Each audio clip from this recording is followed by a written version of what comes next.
Ngayon, tatalakay tayo sa ilang pasabog na balita mula sa BAE Systems, isang kontrata na nagkakahalaga ng $754 million upang magpatuloy sa produksyon ng Armored Multi-Purpose Vehicle, AMPV, family of vehicles para sa US Army.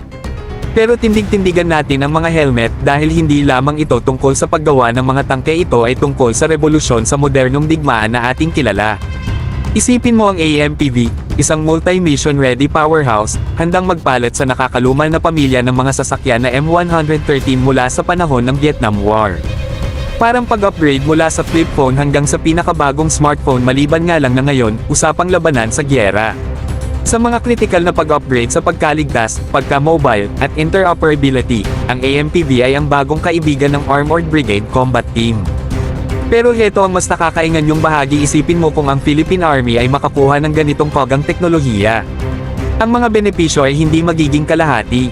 Ang pinabuting pagkaligtas ay nangangahulugang mas ligtas ang ating mga tropa sa labanan, habang ang pinabuting mobility ay nagtitiyak na mabilis silang makakasagot sa anumang panganib. At huwag nating kalimutan ang interoperability, ang kakayahang mag-usap at mag-coordinate ng walang abala sa mga kalyadong puwersa ay mahalaga sa kasalukuyang kumpas ng seguridad.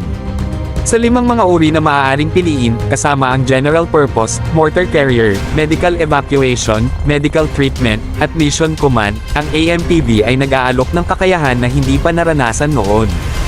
Mula sa paghahatid ng kritikal na pangangalagang medikal hanggang sa pamumuno sa mga operasyon sa harap ng labanan.